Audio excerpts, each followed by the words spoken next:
Hey guys, welcome back to my another new blog. তো তোমরা দেখতেই পাচ্ছ আমরা রাস্তায় আছি আর আমরা বাইকে করে যাচ্ছি বসিরহাটে।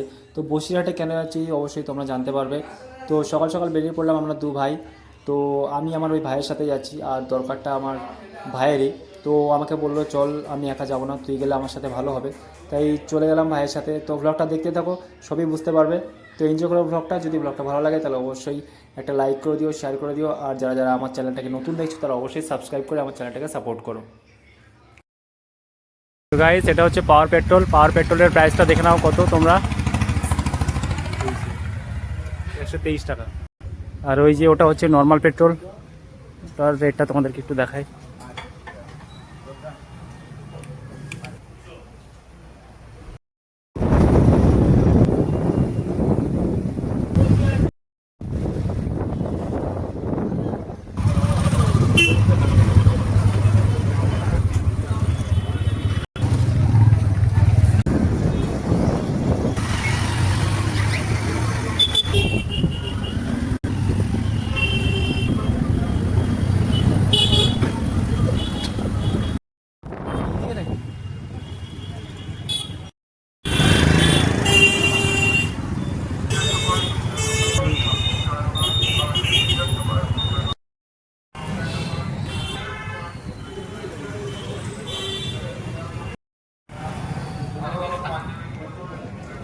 যা লাইনে দাঁড়া।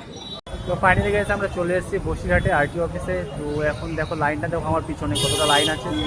আর এমনিতে প্রচণ্ড গরম পড়ছে গাইস, দেখো পিছনে কত লাইন, দরজা এখনও খোলেনি। তো গাইজ, আমি এখন আছি আরটি অফিসের পিছনে। তো ওখানে দাঁড়িয়েছিলাম, প্রচণ্ড গরম লাগছিল, ভাবলাম এই গাছের ছায়া একটু দাঁড়াই। আরটি অফিসের পিছনে আরও অনেকগুলো বিভাগ আছে, দপ্তর আছে। তো চলো তোমাদেরকে সেগুলো দেখাই, বেকার দাঁড়িয়ে না থেকে। তোমরা যদি কখনো আসো তাহলে তোমাদের জন্য সুবিধা হবে, হেল্পফুল হবে। চলো তোমাদেরকে দেখাই। তো গাইজ, আমি এখানে আরটি অফিসের ব্যাক সাইডে দাঁড়িয়েছিলাম, ওখানে গরম লাগছিল বলে এই গাছের ছায়ায় দাঁড়িয়েছিলাম।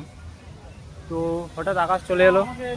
আকাশ এসে আমাকে বলছে এই প্রবলেম, তোর ফর্মে লেখা আছে এখানে এডুকেশনাল কোয়ালিফিকেশন লেখা আছে ইলিটারেট, কিন্তু ওখানে লাইনে বলছে যে যারা শিক্ষিত তাদেরকে দেওয়া হবে লাইসেন্স। তো আমাকে এসে বললো, আর ও যার কাছ থেকে ফর্ম ফিল আপ করেছিল অনলাইনে, তো তাকেও জানানো হলো ব্যাপারটা। তো এখন ফোন করেছে, দেখো কি বলছে, এই যে চলে যাচ্ছে। তো আমি যেহেতু আমার এখনও হয়নি ড্রাইভিং লাইসেন্স, আমি ঠিক জানি না, আমার যখন করবো তখন দেখা যাবে আমারটা কী হয়। তো আমার তো কোয়ালিফিকেশান যথেষ্টই আছে।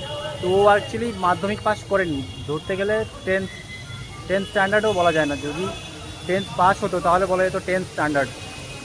তো জানি না ওর হবে কি না, অবশ্যই হবে, কারণ 10 অবধি পড়াশোনা করেছে, মানে পরীক্ষা না দিলে তো 10 অবধি গেছে ও। তো ওর তো মিনিমাম কোয়ালিফিকেশান আছে, তো সেটাও মেনশন করেনি ফর্মে। তার জন্য ওকে লাইন থেকে মানে লাইন থেকে ফর্মটা দেখে বলে দিয়েছে যে হবে না। তো জানি না কী হবে। আর আমি এখনও করিনি, আমার করবো ভবিষ্যতে। আর আমি যদি করি তাহলে 4 হুইলার আর 2 হুইলারটা একসাথেই করবো।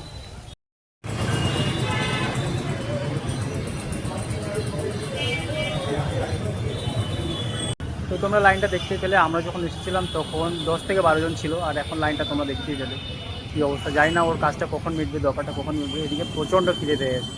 তো ভাবছি এই দরকারটা মিটে গেলে কিছু খাবো, আর বাইরের খাবার তো আমি খাই না, দেখা যাক কিছু হেলদি জিনিস যদি পেয়ে যাই। আর চলো তোমাদেরকে দেখা যাক কী কী দপ্তর আছে সামনের দিকে, চলো। এই যে আরটি অফিসের এই যে বিল্ডিংয়ের সাইড থেকে যে রাস্তাটা, এই রাস্তাটা সোজা চলে এসছে এদিকে। এদিকে কী কী দপ্তর আছে চলো এক এক করে দেখাই তোমাদের।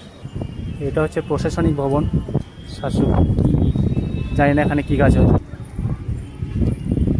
আর এই যে এটা হচ্ছে office of the sub divisional officer, আমি জানি না আদৌ এখানে কী কাজ হয়, আমার কখনো দরকার পড়েনি। আর ওখানে এটা হচ্ছে একটা আরটি অফিসের কিছু কাজ ড্রাইভিং লাইসেন্সের জন্য, যারা নতুন করতে এসছে তাদের জন্য। আর ওই যে ওটা যাই, চলো কাছ থেকে দেখাই তোমাদেরকে ওটা কী অফিস। এই যে হেলমেটটা আমি হাতে নিয়ে বয়ে বেড়াচ্ছি, এমনিতে খিদে পেয়েছে। এই যে দেখো এটা কী দপ্তর। তো এটা হচ্ছে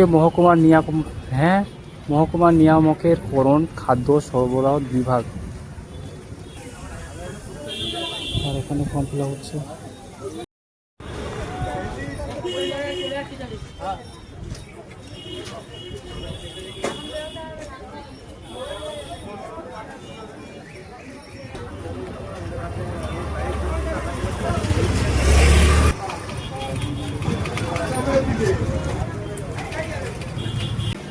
সো গাইজ তোমাদেরকে সবটাই দেখালাম, তোমরা যারা চেনো তারা জানো যে কোন বিভাগে কী কাজ হয়, আর যারা চেনো না তাদের জন্য এই ভিডিওটা বানালাম। তো তোমরা এখানে আসবে, এসে যার যেটা দরকার সেটা সেই দরকারটা মিটিয়ে নেবে। তো আর বেশি কথা বলতে পারছি না, ভীষণ খিদে পেয়েছে, আর এই রোদ্রে না বেশি হাঁটতেও ভালো লাগছে না এই রোদ্রের মধ্যে। তো আবার এক্ষুনি ও ফোন করেছিল, তো আবার সে বাইরে গেছে, কী সমস্যা হয়েছে আবার জানি না।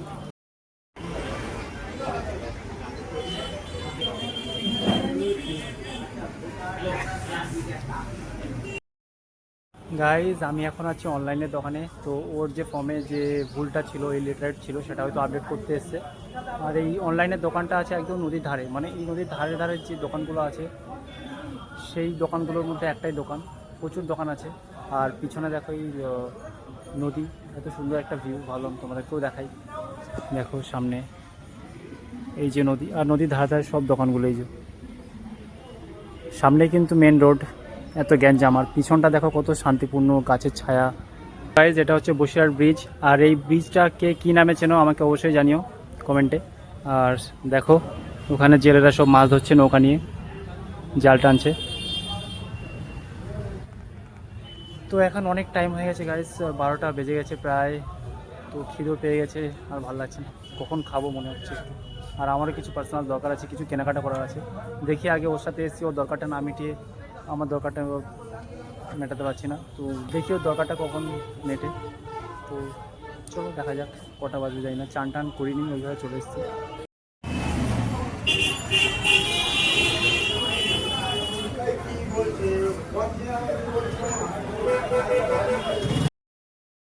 তো গাইজ এত কিছু করার পরও আর হলো না, নেক্সট ডেটে আসবে, কারণ ওর ফর্মে ইলিটারেট লেখা ছিল। তো আর হবে না, ওরা নেক্সট ডেটে আবার কি করতে হবে ওকে, তারপর আসবে। এখন আবার বাড়ি ফিরে যেতে হবে, কিছু করার নেই, একটা ভুলের জন্য ওকে আবার চলে যেতে হচ্ছে। সো গাইস ওর দরকারটা তো মিটলো না, তাই ভাবলাম চলো আমার দরকারটা মিটিয়ে নিই। তো অনেক খোঁজাখুঁজির পর ভাইকে ফোন করে চলে এলাম সরকার স্পোর্টসে। তো এখানে এসেছিলাম, আমাদের কিছু কেনাকাটা করার ছিল, কদিন পরে আমরা বাইরে চলে যাব তাই। তো এখানে দেখো দোকানে একটু ভিড় ছিল, তার জন্য আমি কেনাকাটার ভিডিওটা ভালোভাবে শ্যুট করতে পারিনি। তো ভাইয়ের জন্য একটা ট্র্যাক শ্যুট নিয়েছিলাম, আর আমার জন্য দুটো হাফ প্যান্ট নিয়েছিলাম। তো কেনাকাটা হয়ে গেছে, এবার আমরা বাড়ির দিকে চলে যাব, অনেক বেলা হয়ে গেছে, আর খিদে পেয়েছিল। তো বাইরে খাওয়ার মতন কিছুই পাইনি, তো ভাবলাম চলো একেবারে বাড়িতে গিয়ে খাওয়া যাক। তো গাইস চলো এবার আমরা বাড়ি ফিরছি।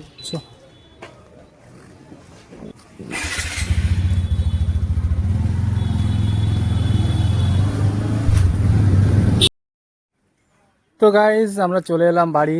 দেখো এখানে এই গাছের ছায়া, আমাদের গাছের ছায়া বসে একটু গল্প হচ্ছে, আর ভাই খেলা যাবে তাই রেডি হচ্ছে, সাইকেলটাকে একটু মোছামুছি করছে। উফ, আর এখন বাজে 2:08, 2:10 হয়ে গেছে। তো খুব টায়ার্ড লাগছে গাইস, এই রোদ্রে এসে, মানে রোদ্রে বাইকে করে খুবই মুশকিল, মানে এই রৌদ্রে বাইকে করে আসাটাও একটা ভীষণ বিরক্তিকর, কারণ বাইকে আসলে হাওয়া লাগে ঠিকই, কিন্তু গরমটাও লাগে। আর এমনিতে ওদিকে যা টেম্পারেচার, বাবা কি বলবো। তো যাই হোক এখন একটু রেস্ট নেবো, চান করবো, প্রথমে জল খাবো, সেই সকালবেলা জল খেয়ে বেরিয়েছিলাম, আর জল খাওয়া হয়নি আমার। আর যাই হোক জলটা মাস্ট লাগে আমার, জলটা আমার দরকার, খাবার খাই আর না খাই, জলটা প্রত্যেকেরই, জল খাওয়াটা খুব জরুরি এই গরমে। বিশেষ করে খাবার কম খাও, জল বেশি করে খাও, সবসময় হাইড্রেটেড থাকো। তো টাটা, আজকের ব্লগটা এখানেই শেষ করছি। আর ব্লগটা যদি ভালো লাগে থাকে তাহলে অবশ্যই তোমরা জানো কি করতে হবে। बाय, বেশি বকে আর সময় নষ্ট করবো না, টাটা। क्या करे हम, कुछ बताओ भैया का हुआ। আর এর হলো না একটা মিস্টেকের জন্য, সো এতটা রাস্তা জার্নি করা বৃথা হয়ে গেল। দিমাগ খারাপ হয়ে গেল, এর একটা মিস্টেকের জন্য কাজটা হলো না, তো এত দূর যাওয়াটা বেকার হয়ে গেল, ফালতু।